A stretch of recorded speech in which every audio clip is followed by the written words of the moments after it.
I'm Fatheree. This is Dave. And this is Tex-Trek.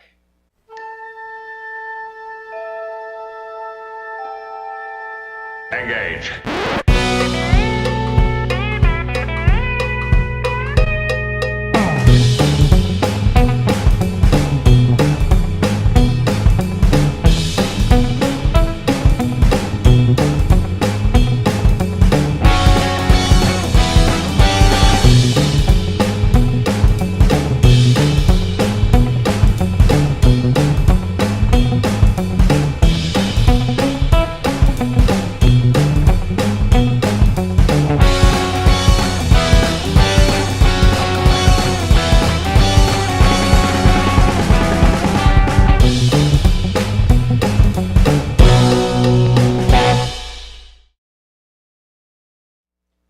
So welcome back aboard the Starship Texas for the 50th installment of the Tex-Trek podcast.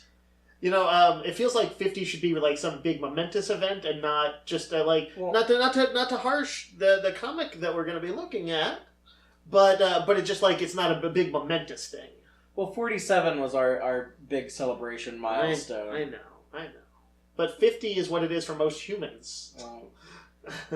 47 is my go-to number. People should go back and revisit that one and bask in it. Watch the YouTube videos of all the uses of the number 47 in Star Trek. Mm-hmm. And then every time that there is an instance of it, also mentally add in the Wilhelm scream. I was gonna say like contact. It's like they're 47 light years away. Ow! Contact Dave and let him know every time you hear 47 being said in Star Trek. Point it out to him. People can't contact me. I'm off the grid.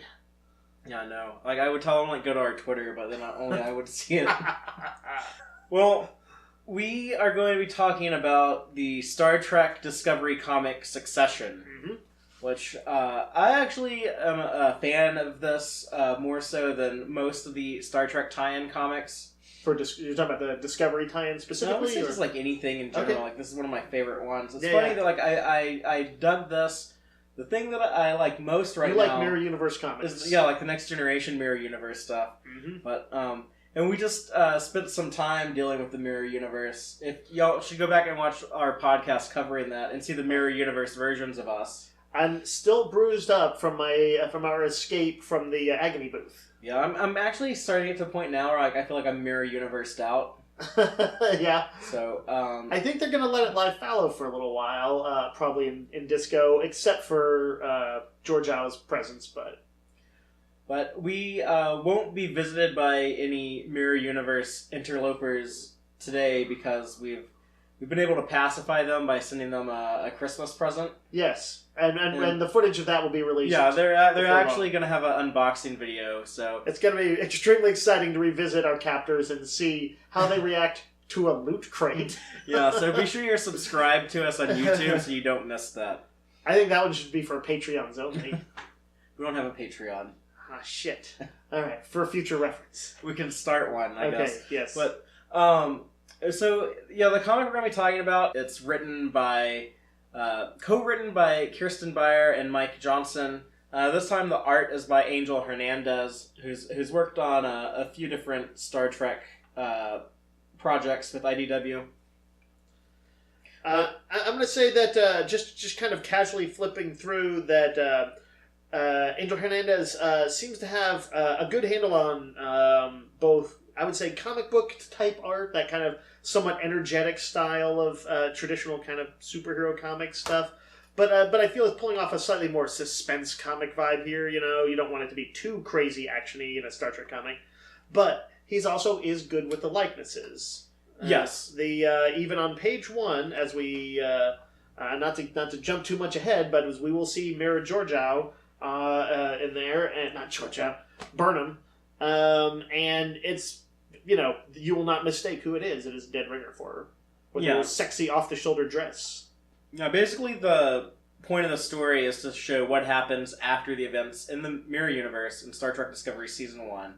Which left, would you say, did it leave the Terran Empire rudderless? Yeah, so just to recap that, the Discovery crew destroys the Terran flagship, returns to the Prime Universe with Emperor Giorgio, and the renegade Gabriel Lorca is dead. Right. So, yeah, things are kind of... So both they've lost both their Empress and the would-be usurper who could have brought stability. Yes. So it's like, I would assume, some sort of massive power vacuum or just maybe all-out chaos. But let's find out. You tell me, Fatheree. So we're just going to dive right into the story.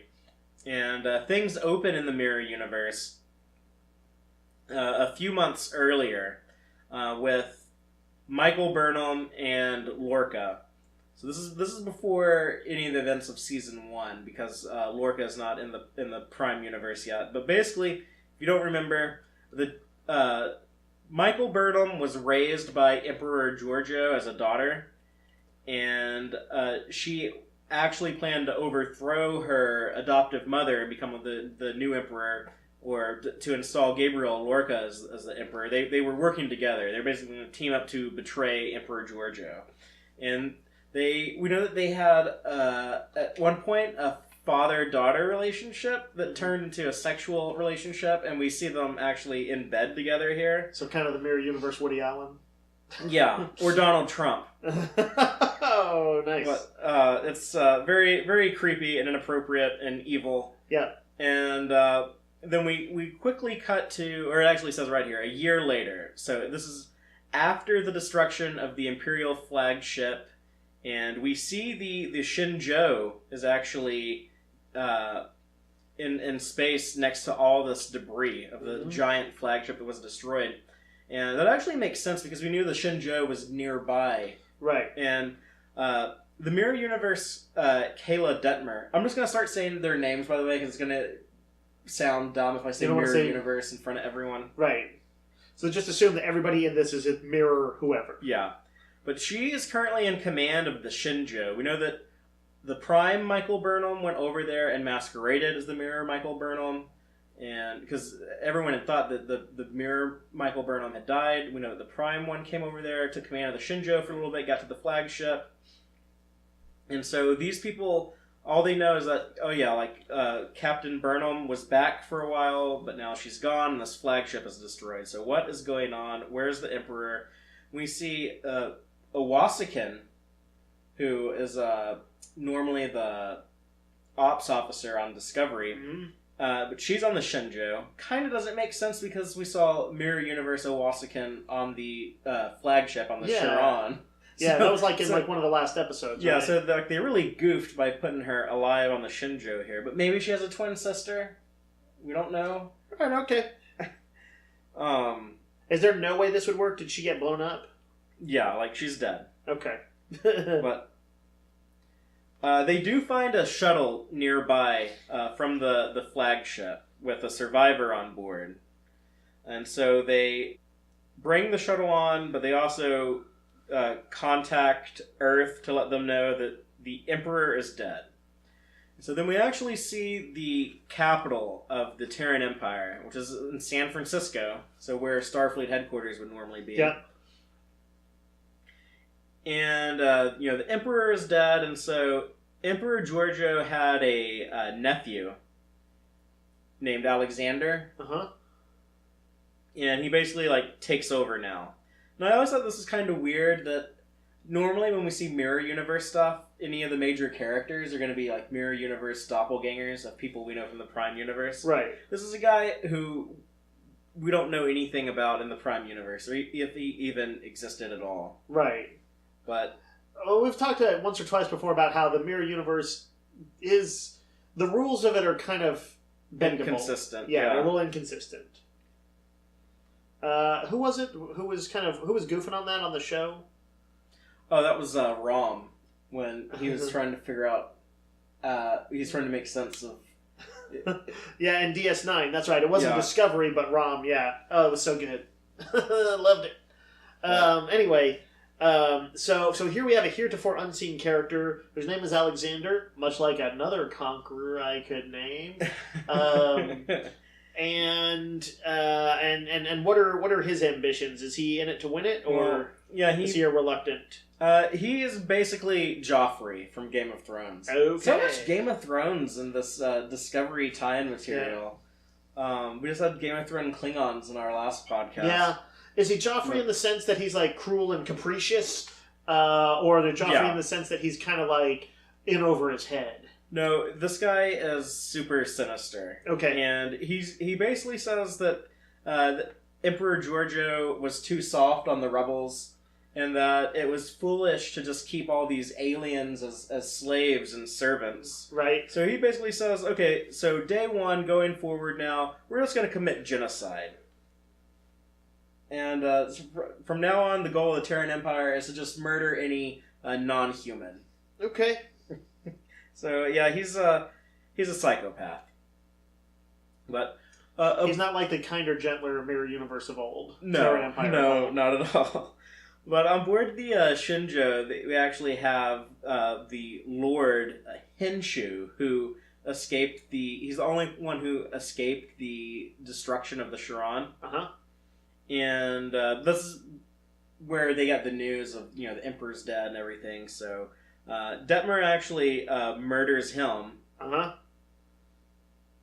Because Alexander, didn't want him around anymore after his failure on the Charon. Mm-hmm. And we see on the Terran colony world of Kronos, which is under occupation, we get to see some of the familiar characters here. We see Mirror Universe Laurel, Mirror Universe Amanda Grayson.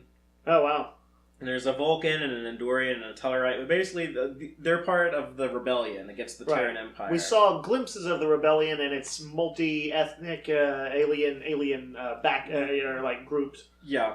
In Discovery. Yeah, we saw Voke and Sarek. But we did not see these specific characters. We definitely didn't see Amanda. Right. And they actually mentioned that, Voke and Sarek, they were believed to have been killed on the planet Harlak. Uh-huh. And we don't know for sure if they died because we didn't see the body, but we did see them on the planet, and then we saw them get hit with those mycelial torpedoes. Right. That messed up that planet big time. So they may be dead. These characters believe that they are, though. And right. So they're basically meeting saying, we lost Voke, we lost Sarek, but, right now the Terran Empire is in a little bit of instability. And we don't know what's going on with this Prince Alexander guy, but they know that he's young, and now might be like a good time to make a move against the Empire. And the conclusion they reach is that they need to strike Earth, and they need to do it fast before things kind of like solidify. Mm-hmm. I'm with them. So back on San Francisco, Alexander is meeting with the Mirror Universe Cornwell, or I should just say Cornwell. I gotta quit doing that. That's okay. It's the first time she appeared. You can use Mirror then.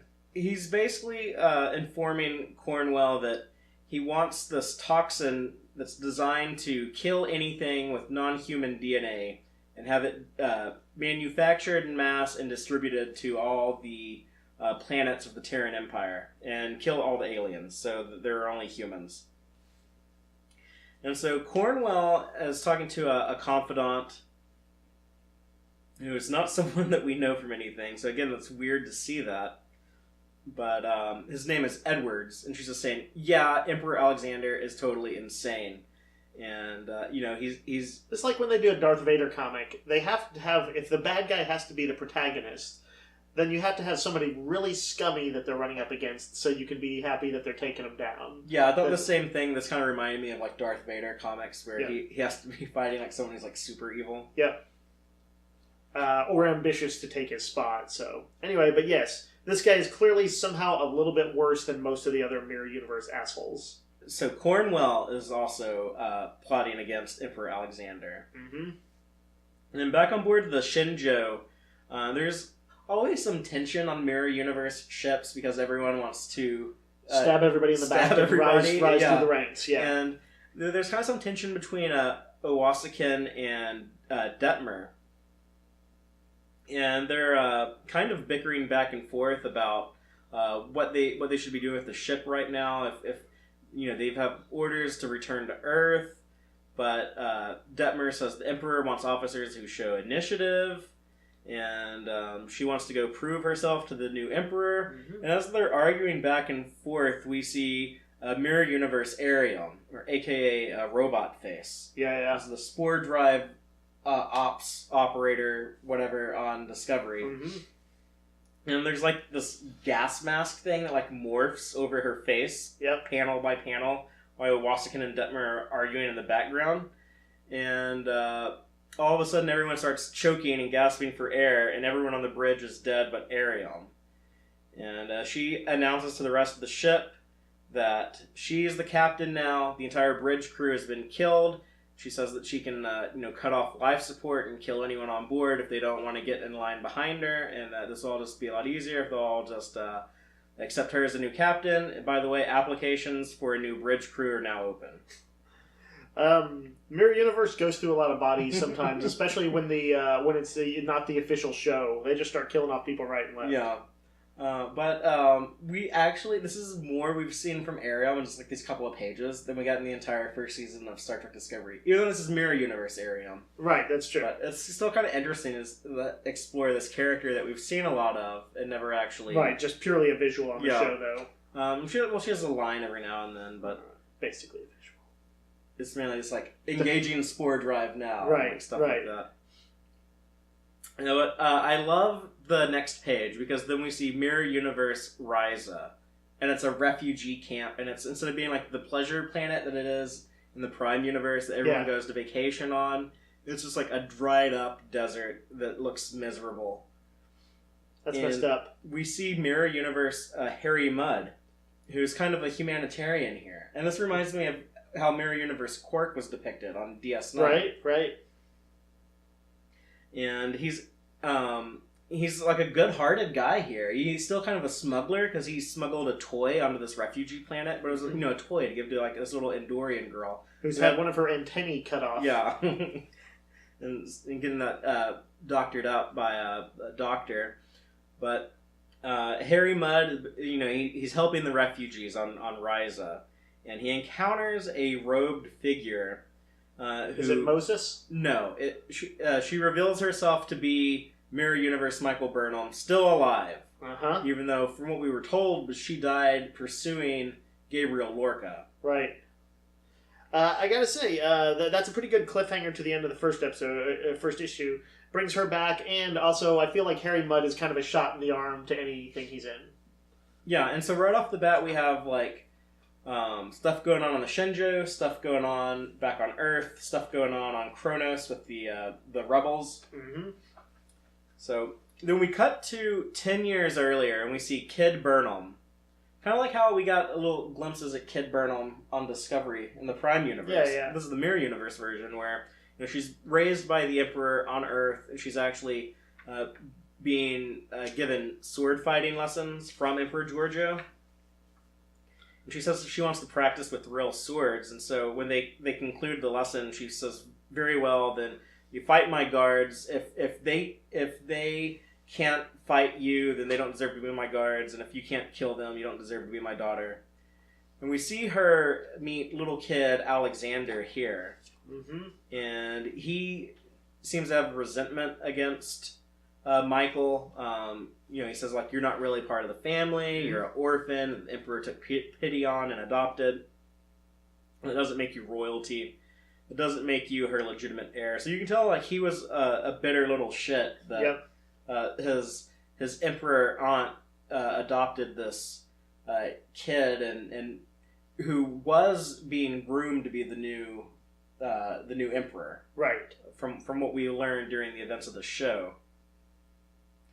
And then we cut back to modern day, and Michael is basically explaining that, Alexander was always a brat. He couldn't bear the thought of me being the rightful heir, and we need to get him off the throne. Harry Mudd is saying, why do this? Everyone thinks you're dead. You can just, run off and disappear somewhere. And she makes it clear she doesn't want his advice. She wants his help. She needs him to help her find someone who's going to be hard to find, but it'll all be worth it when they get rid of Alexander. This is definitely a enemy of my enemy is my friend kind of thing, because Yeah. he's generally a humanitarian in this. She's still a bad person. She's just there's somebody worse on the throne. Yeah, so yeah, he's kind of between a rock and a hard spot because what else can he do but help install her on the throne? Even though she'll probably be evil, Right. but it's better than having their little Joffrey character. So back on Earth, speaking of Alexander, he's getting his ships ready to go out with the gene toxin and eliminate the populations of 5 inhabited worlds that they're starting off with. And Cornwell is there, and she's kind of trying to slow things down, asking can we begin with a smaller world or something that would allow us to assess the toxin in action. And Alexander makes it clear that no, we're doing this. I'm ready to commit my galactic genocide. And so for that, we're going to add one more planet to the list, and we're going to get rid of the Klingons. Mm-hmm.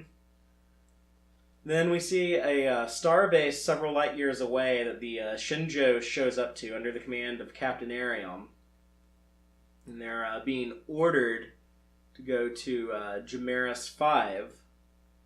But as they depart the station, Arium orders the Shinjo to open fire and destroy the starbase. And she basically kills all of the people on the space station and all the ships there. And says, no, we're going to Kronos, actually. And I guess she did that just to get the other Terran ships off of her back so that she could get to Kronos and wouldn't have anyone bothering her. But she has her own plan going on here. It's pretty hardcore. And her crew is really surprised. She's like, y'all want me to cut the life support off again and do to you what I did to the last bridge crew? So they're on their way to Kronos. Pretty good motivation when you've got one person on the ship who can survive no air, and she's always gotten her hand on the lever, and she's like, So back on Kronos, we have Laurel having a conversation with her Endorian friend, and they encounter Michael Burnham. Mm-hmm. And so we know from Discovery the Klingons especially really hate Michael Burnham. They call her the Butcher of the Binary Stars. Right. And we get the impression that event played out very differently there. Mm-hmm. But basically she's look, I didn't show up to be a dick to y'all. I came because we all need to team up against Emperor Alexander. And they form a pact here. It's more of that enemy of my enemy is my friend type stuff. Mm-hmm. And Laurel knows something's going on because she says, why are all these Terrans suddenly leaving Kronos? It doesn't seem right. And Michael Burnham says, I saw that too. I don't know exactly what's going on. But I'll tell you what. I'll help you assassinate the governor of Kronos if you'll help me overthrow Alexander. And I'll be emperor, and I'll let you be the governor of Kronos. Mm-hmm. And so they finally strike a deal. Why is the governor of Kronos a problem? Because the governor of Kronos is a human, is a Terran, because they're occupied. They're part of the Terran Empire. Right. I was like, why does Laurel want to kill another Klingon? But got it. It's a human occupation. Yeah, exactly. And so they have this cool assault on the governor's palace. Mm-hmm. And we see them throwing knives to take out guards and storming the gates. And the governor is actually able to evacuate because they were pulling the Terrans off the planet, and he beams up before they're able to shoot them with their phasers. And he lets them know, though, he sees Michael Burnham is still alive. And he says, I'll be sure to inform the Emperor of your blessed resurrection. Mm-hmm. And he beams up aboard the ISS Constellation. Oh, interesting. The Constellation, being in the original series, was the ship commanded by Commodore Matt Decker. Right. Matt Decker, always one of my favorite people. So then we You're have... only going to get one episode. He made the most of it. He self-sacrificed like his son would later self-sacrifice. I try not to remember the son. That was a blight on his father's legacy. So we have another flashback to San Francisco 18 months earlier. the Emperor, I guess this is right when she learned that Gabriel Lorca had betrayed her, and she's saying that he'll die by her hand, and you know, we get glimpses of this, or kind of like lines of dialogue here and there in the show that, you know, explain like his betrayal and how he wanted to overthrow her. This is when Emperor Giorgio gets the news that Michael Burnham died in her pursuit of trying to bring in the traitor Gabriel Lorca. And then we cut back to San Francisco now. In the governor of Kronos that we saw earlier, he's now communicating with Emperor Alexander, informing him that, well, you know, your adopted cousin Michael Burnham is alive on Kronos, and she's conspiring with these Klingons and these rebels. And this is a really weird cameo, but it's Captain Tracy from the original series episode The Omega Glory. With, you know, with the Yangs and the Khans. Yeah. And I don't know why he's on the Constellation, because that's supposed to be Matt Decker's ship, unless they just goofed right here. Right. But or things are different enough in that universe. Yeah. But that is an odd one to break out. So yeah, he tells Captain Tracy to go ahead and put the governor of Kronos in an agonizer until he contacts him again. Because I guess that's what you do in the mirror universe whenever you're mad. You either torture or kill your subordinates. So I mean, it seems to work for them. But he has like this cool line here where Emperor Alexander says, "Michael will be easy enough to find and capture after they deploy the gene toxin. As a human, she'll be the only one left alive, stumbling through a sea of corpses." That's pretty good. He's got a point, yeah. So they're going to go ahead and try to genocide all the Klingons. The best way to find somebody is to genocide everyone but them on a planet. It would make things easier. So, meanwhile, with Michael Burnham and L'Rell and the rebels, L'Rell is basically saying, like, our agreement is void, you know, we didn't kill the governor, so I don't have any obligation to follow my end of the bargain and go with you to help overthrow Alexander. But Michael Burnham's saying that, no, like, we really need to get rid of this guy because he's going to be worse for the Klingons. Just do this with me. It'll be worth it. I'll make you governor. Back on board the Constellation, we now have Matt Decker in the captain's chair. So I have no idea why Ron Tracy was there for a little bit also. That's an odd one. Odd call. Yeah. Like, was it going to be Tracy and then they changed it to Decker, or what? or just it takes two captains to deploy the gene toxin? But before the Constellation can deploy the gene toxin, they're attacked by the Shinjo. And the Shinjo gets them with their guard down, not unlike the Reliant in the Enterprise in Star Trek II, The Wrath of Khan. Yep. And she makes quick work of them. And I think it's worth noting that the last panel with dialogue in it on this page, Captain Arium says, target the constellations in the cells. Yeah. And they knock them out, but we don't see them actually destroy that ship. Oh, that's interesting. But I don't know if... We don't see more of it in the story, so I don't know if that was intentional or right, what. Maybe they were going to like see if we'd want to do some follow-ups to this at some point. Yeah, but they're disabled for the time being. And then, meanwhile, back on Kronos, Michael Burnham is attacked by a Klingon, and it's Mirror Universe Cole. And, I guess he's still kind of an asshole in this universe, but not nearly as bad. And he I'm sure he has a lot to be angry about, because he's basically saying, like, oh no, that's the Butcher of the Binary Stars. She wants to kill all of us. And L'Rell explains to her, like, no, Cole, like, we're making a deal with her. We're trying to stop the new Terran Emperor, Alexander. And they're beamed up on board the Shinjo. So this is kind of weird here, but they explain that Arium basically has a grudge against other humans because they always gave her a hard time for being a cyborg. And so she has no loyalty to the Empire. But she had previously served at a prison camp that L'Rell was confined to. And they developed, I guess, a friendship. And so Arium says, you know, I'm here to help you too. I came here to get L'Rell. And Cole is suspicious of Arium and is not sure if he can trust her. And right after that, like, Arium murders 2 of her security personnel. She says... she kills like 800 people in this thing. Everyone goes a little murder crazy in the mirror universe. But she says that she overheard the 2 of them conspiring against her. Uh-huh. And that they didn't realize that she was patched into all the ship-wide comms at all times. So, I gotta respect it. Yeah, so she's got that ship under control. Mm-hmm. Like, she's one of the most effective mirror universe captains. You got it locked down. It's a little bit like she seems to be doing almost data level kind of robot type stuff. Yeah, and it makes me want to see the real Arium do some shit like this on the show. Yeah, I wonder if it's based on notes for where how they might use her.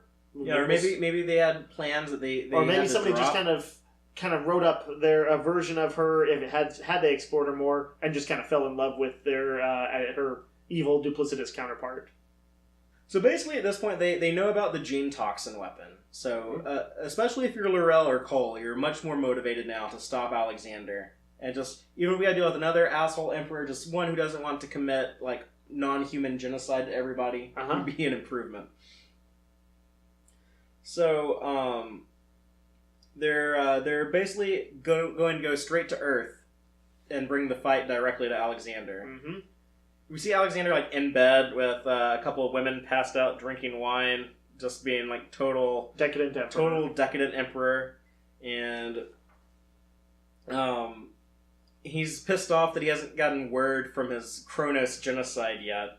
So he's like throwing his wine Nothing cup is more at his frustrated servant. than not getting good follow-up on your genocide. Yeah, I know, like, whenever I finish a threesome and I'm drinking wine in bed, I always want to hear that my planet of enemies has been genocided. Yeah, it's a damper on the evening if you don't find out. And then I have to throw my wine cup at my servant as he says under his breath that I'm a lunatic. He is a little Joffrey. Closes the door. He is a little Joffrey shit. So then the Shinjo arrives at Earth and they meet up with Cornwell, who I believe had been in contact with Arium. Mm-hmm. They knew that she would be an ally of theirs. And so they kind of have like, all the characters that they've been setting up throughout. I guess Mud didn't come back to do anything. But most of them get in the same place. Yeah.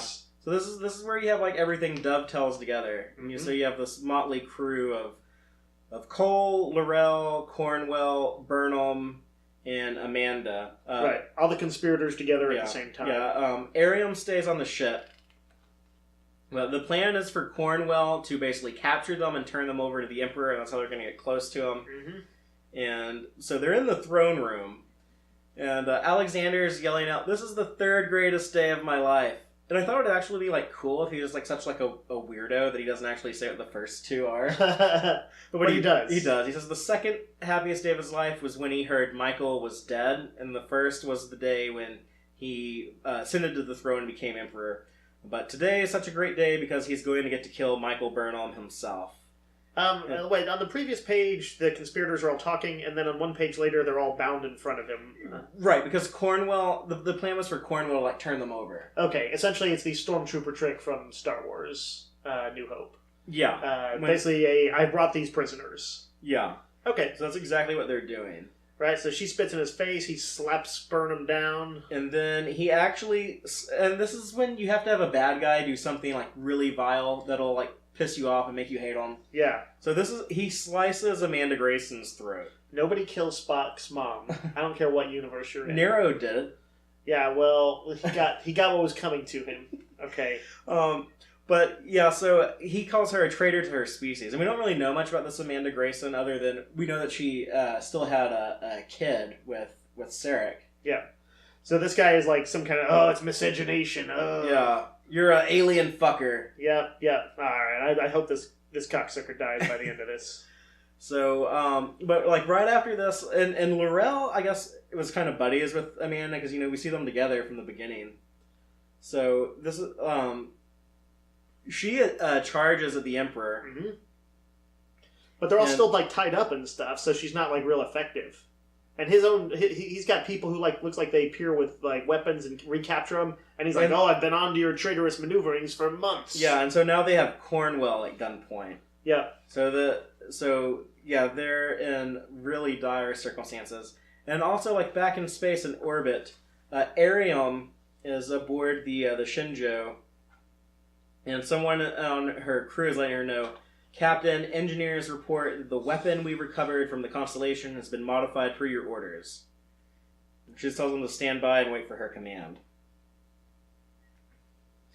So we move into the big finale. We move into the final issue.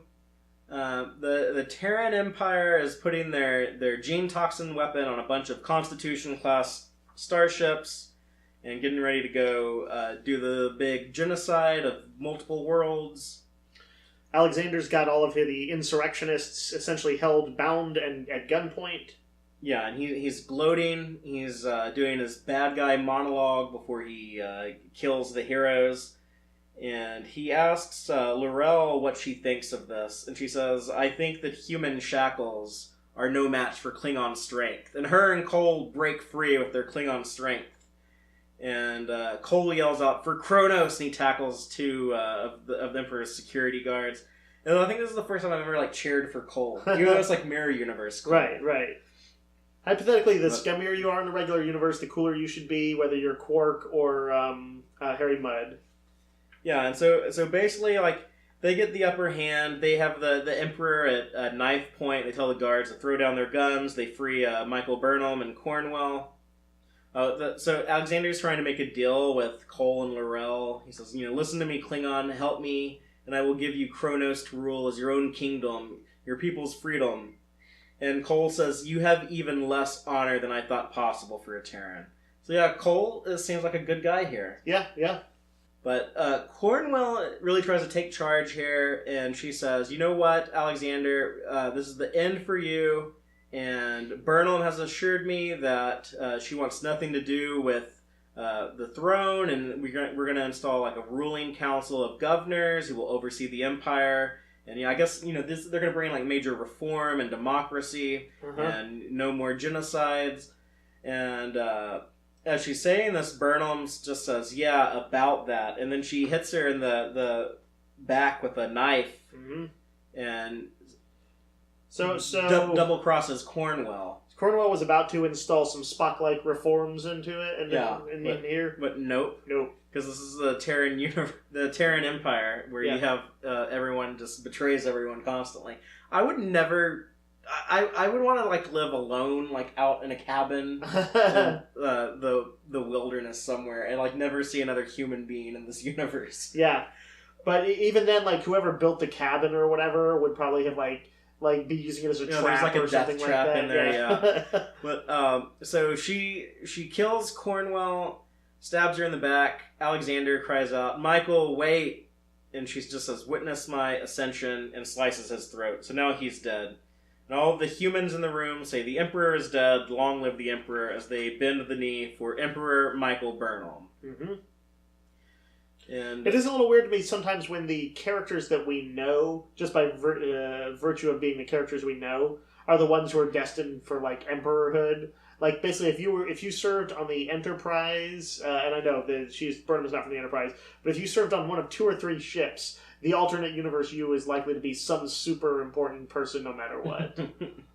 Yeah. So she ascends to the throne, though. But it's more fun when it's characters we know. Right. That's why Alexander is so weird, because I don't have any connection to him. Right. They needed somebody who would have been a genocidal maniac. They probably could have found somebody in this area, I feel like. But maybe they could have had, even though Tilly, Mirror Universe Tilly, or Killy, even though, she was supposed to have died, we didn't see it. I mean, this kind of thing with Burnham, so maybe, they could have used her. Yeah. And that would have worked. But it makes sense that Burnham is the star of the show. Having her in a huge role in this makes sense. And so she ascends to the throne. Yeah, but there's this cool moment where... because Cole was holding Alexander when Michael Burnham sliced his throat, and it's after her big ascension and everything, Cole is just kind of standing there. The humans are doing their whole exchange of power, bend the knee thing, and Cole's just looking at his shirt, saying "red blood, disgusting." Well, even though Klingons sometimes have red blood, depending on what show you're watching. But presumably this is a violet hued Klingon blood. He's got the purple blood from the Undiscovered Country. But essentially, Michael Burnham says, she is on the throne now, and she's going to run the show. By the way, you Klingons, I will honor my agreement, and I will let you govern your own world. So Cole and L'Rell, you can go be governors of Kronos. I guess they're going to be like joint governors. Mm-hmm. But I kind of like this L'Rell and Cole, so I'd much rather live on a world governed by them than by any of the human characters. I guess they go back and do they make the siege for the Klingon-Cardassian alliance? Is she unknowingly setting that up? No, there's none of that in here. But there's one last big beat to where they're basically going to have like a big celebration for Michael Burnham's coronation, and she's giving the speech. And there's a bunch of like confetti, and I would imagine like some fireworks and stuff. And all of a sudden, there's like these weird gas clouds swirling around as the crowds are chanting "Long live the Emperor." And Michael Burnham sees these clouds and says, "An impressive display, counselor." But one of her underlings next to her lets her know, "It was not my doing, Your Grace." And then we see Ariam's gas mask thing slide back over her face, and all of a sudden, all of the human characters start like violently coughing up blood and like bleeding from their eyes and dying of like these hideous, massive hemorrhaging, hideous looks on their faces. And it was Ariam who had modified the gene toxin she took from. Oh, that's why she didn't blow up the Constellation. She just took out the nacelles so that she could get the gene toxin off of it. Mm-hmm. And she modified it to attack human DNA. Yep. So basically, Burnham still dies at her cousin's hands because the gene toxin was all his idea initially. Mm-hmm. Messed up. And so Ariam declares herself the new emperor, and says this was her plan all along. And the Klingons, Cole and L'Rell, are just standing there witnessing this, and they're just like, "What the hell? What have you done? This is insane." And Ariam says, "No, this is the Terran way." As there's like a giant, like I guess like all of San Francisco is just like a bunch of dead bodies now. Yeah, very much like the final chapter of Watchmen. Yeah, I mean, you had to be thinking that when Angel Hernandez was drawing this. That had to have been in the back of his mind somewhere. But Ariam says, you should be grateful. I could have left it keyed to Klingon DNA as well. But she says, basically, like, the Terrans are never really my people. I've only ever been a freak to them because I'm a cyborg. But being an outcast has its advantages. No one pays much attention to you, so you're free to make plans. So she had this long game. Mm-hmm. And I'm not sure, like, when she would have found out about, like, the gene toxin and stuff like that. But she was able to come up with this plan from, I guess, early on in this story. And she agrees to send them back to Kronos on the Shinjo.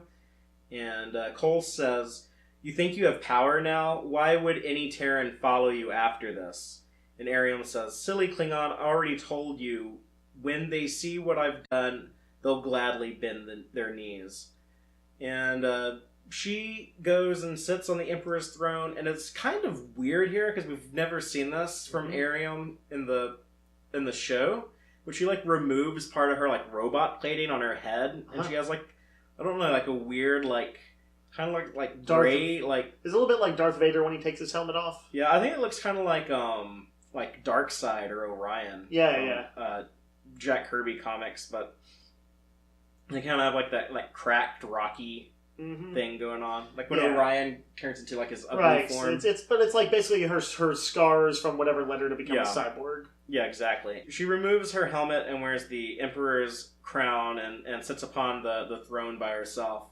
And then the last page, epilogue, we have a captain's log, supplemental. "I swear that sometimes news travels faster than light, and the news from the Imperial capital is certainly unexpected. Our mission remains the same, no matter who's sitting on the throne. But in the space of a few weeks, we've seen 4 different emperors. This new one certainly sounds capable. As my first officer is fond of saying..." Fascinating. So this also confuses me, because I'm like, is this supposed to be like Kirk and Spock is the first officer? I think so. I mean, it wasn't that the case in the Mirror Universe? Well, not at this time period. I would think Pike would still be in command. But in Mirror, they established that Kirk got command of the Enterprise by assassinating Pike. So that makes me think he would be the first officer. Spock would just be like a science officer. Right. Well, wait. If he got command by assassinating Pike, Pike would be out of the picture completely. Right, but I don't think that would have happened yet, given that this is 10 years before that episode. Right. I guess the main point of the scene, as they depicted it, was simply to show that despite all this Game of Thrones Emperor killing going on, Kirk and his guys continue on their mission. Yeah, and I guess like if we don't see any more Mirror Universe stuff from Discovery or from the comics, like in this time period, I guess that was just the show. Like, yeah, but like Mirror will still happen. Right. There's still going to be like Mirror Universe Kirk, walking around with like no sleeves on his shirt. Right. And the biggest thing this does is I guess I'd say the big things we knew that were that Enterprise established that Hoshi became was it like the first Emperor? Yes. Well, no, not the first. Okay. She became Emperor. The first one we knew of. Right. Then later on, it would go on to pass on to Giorgio. And then there was this murderous line of succession. We went through 4 of them here. So. Right. Culminating in Arium. So Arium was the last person we knew prior to Mirror. Yeah. And during Mirror, we don't know who's on the throne. Well, I guess it would be her on the throne. Yeah. I mean, like the So if you want, if you take this as canonical, while you're watching Mirror, just know that somewhere off in the distance, the otherwise almost no lines android character or cyborg or whatever character from Discovery is running things, and we know ruthlessly. We know that shortly after the Spock becomes Emperor, right? So I kind of want to see the story of like how Spock takes down Arium. Oh, because those are both like so capable of people, right? They're super logical. The only thing she might not predict is that a Mirror Universe counterpart would come and throw a monkey wrench in things and start giving him ideas. Yeah. Even with all of her sort of cyborg planning, she might not be able to prep for that. And they also would have, because like she's like half human, half robot, and Spock is like half human, half alien. So neither one of them is like a full Terran. Yeah. So they would have like some similarity going on there. It would be an interesting story to tell. Yeah, I doubt we'll ever get that story. Probably not. But maybe some fanfic writers can write it out there and also have them have a relationship because it's fanfic, so you might as well. That would work. Like, I think you could pull that off. Actually, you probably could. But the most robotic sex scenes of them all. I'm just kidding. Obviously, when Vulcans, when the gloves are off, they go to town. When the Pon farr hits. Yeah, like it's just sweat flinging everywhere. So, overall, general thoughts on it? I like it. It is very trashy and over the top and ridiculous at times, but it's fun. And I don't like it as much as sort of like some of the other Mirror Universe comics that the Tiptons have been writing with like the Next Generation crew. I don't think it's on that level, but I still have a lot of fun with this, and I would say like I do enjoy this more than a typical Star Trek comic. Fair enough. What about you? So I'm seeing it from afar. So here's the interesting thing for me is that it's interesting, and I like the character loadout and stuff in it. But the Discovery crew is not, in a way, they're not quite yet iconic enough for me to plug in completely to expanded universe stories with them, especially ones that kind of have a lot of fringe characters. Yeah, well, that's the weird thing. Like I was saying, is that after reading this, like I feel like I know so much more about Mirror Universe Arium than I do like the real Arium. Right, and even like the side characters like Detmer and Owasakin. They're so. I always use the comparison. They're like Mr. Kyle on the original series. They're like that level of character depth. Supporting character, yeah, but they're like just purely a recurring visual element for the most part. It's like, I mean, the original series, Chekhov, Sulu, Uhura didn't get much to do at all. Right. Especially when you compare them to the later Trek shows. I think that's something that, like the franchise got a lot better at doing. was really like... They just had to make the most of those occasional episodes where they did get some screen time. Yeah, and even then, they could be like... They were just whatever the episode needed them to be. Right. And they were kind of, inconsistent. Sure. But I feel like Discovery is kind of like gone back to that original series style. Even, I would say, like, worse, because I don't get as much out of Detmer or even like Reese and Bryce, who no one even knows like who they are because they hardly ever are on screen. But they are juggling. Original Trek arguably was only juggling 3 core characters, and Discovery is juggling more a wider cast. Right, and I get that they don't have time to focus on that yet, but it's something that like I need them to eventually take the time to do. You know what's interesting? Not a complaint on my list. No. If they never got around to them beyond the occasional line, I don't think I'd be particularly hurt. I think they will, but without lacking those like 22 or 24 or 25 episodes seasons. I understand that it's kind of hard to get that out there. I'd rather they go ahead and focus on the core cast. Well, I think they can do both. I think they probably can too. I think because fandom, I think, has kind of pushed for it, I think it's going to happen. Yeah, and we did get hints of that. Because fandom was such big babies about it. We did get hints of that in like the season 2 trailers. I don't know what Detmer's doing. Why she got a plate in her head? A lot of people really like Detmer.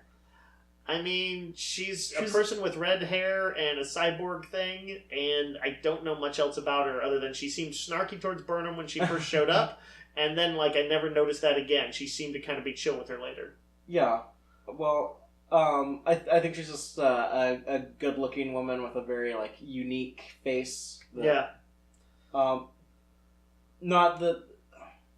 Well, now I'm making it sound like that's the only reason why people would like her. Well, I will say this: there's not a whole lot to go beyond visuals. So I don't think it's some sin to say this character is attractive. I'd like to know more about them if they had an interesting, presuming they were going to get an interesting personality fit too. But the weird thing, no sin in that. The weird thing is that like the woman who plays Arium is actually gorgeous, but they put like all the weird like metal shit on her face and everything. Maybe if you ever meet her, you should tell her she'd be so much prettier if she just wasn't a robot person. I'm sure she would take well to that and not genocide you. But no, yeah, I mean that's just a little bit of behind the scenes irony. Yeah, but I have a lot of fun with this story. It seems like a good kind of pulpy ascension and rebellion story. And I wonder if this will all be overwritten with the show in the future if they ever return to the Mirror Universe. I would think this would be hard to keep in the show, right? Unless they're going to do like vast flashbacks or say, "Well, things were pretty crazy after you left." You could do that, but they just almost never do. There would probably be something like, "Well, the Empire fell into infighting for several years until such and such showed up to unify it." And that's like where things start out. They don't tend to say a whole bunch of stuff happened while you were away, and here's all of it. It's going to be like one major plot point or two happened while we weren't looking at it. Yeah, I think they're just gonna just ignore this. But we'll see. But I still enjoy it. I guess we'll find out whether there's any interest at all in the like some of the expanded universe stuff. When we get to Disco Season 2 and see if there's any acknowledgement whatsoever of the book.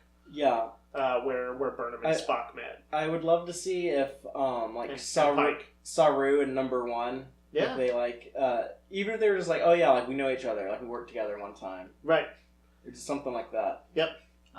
Which we're talking about the book Desperate Hours. Right. Or if Pike, if he should happen to run into Mirror Georgiou, like if he will have any thoughts on that, having... Oh yeah, because that's in one of the trailers. They actually show him encountering her, and he doesn't seem to know that she is a Mirror Universe. In Desperate Hours, where he worked alongside her, how could he not know though? He unless it was sort of a rumors of her death were exaggerated, but yeah, I assume her death was widely reported.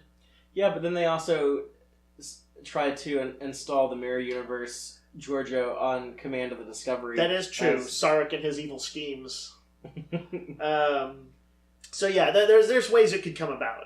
But yes, I'll be interested because last we saw them together in Desperate Hours. They were essentially two peers who were on a mission who kind of hit some loggerheads on differing elements of the mission and had to kind of... They both clearly respected each other, but were like, well, if it comes to it, we're going to have to fight. So that was in the books at least, that was the last we... But then they team up. Then they team up. Book. It's a classic Marvel team up. It is. It's when two superheroes meet each other and fight, but then they figure out they got to team up. Yep. It's a very tried and true formula, and when it's done right, it always works. But that is it for Star Trek Discovery Succession. But next time we have one final Star Trek Discovery comic to talk about, at least before going into Season 2. And that's going to be the Star Trek Discovery Annual by the same creative team as Succession. And it tells the story of how Paul Stamets met Dr. Hugh Culber, and also how he discovered the mycelial network. All right. So another prequel to Season 1, but yeah, if you're curious to find out those stories, be sure to check that out. And until then, as always, live long and prosper, y'all. Thank all of you so much for checking out this installment of Tex-Trek. I hope you enjoyed it. Please be sure to like our YouTube videos and subscribe to our channel. Audio-only version of episodes are available at our website, www.tex-trek.com. Please check out our site, especially if you just want an audio-only podcast. We have that available for you. Y'all can also keep up with us online. You can follow us on Twitter, @TXTrek, or you can check us out on Facebook at www.facebook.com/tex-trek. Please, by all means, let us know what you think by dropping a comment anywhere you see fit. We definitely want to hear your feedback. Let us know what you liked and what you would like to see more of, what you would like to see differently going forward. If you want to email me directly, go ahead. I can be reached at fathereeactual@tex-trek.com. Thank all y'all again. Take care.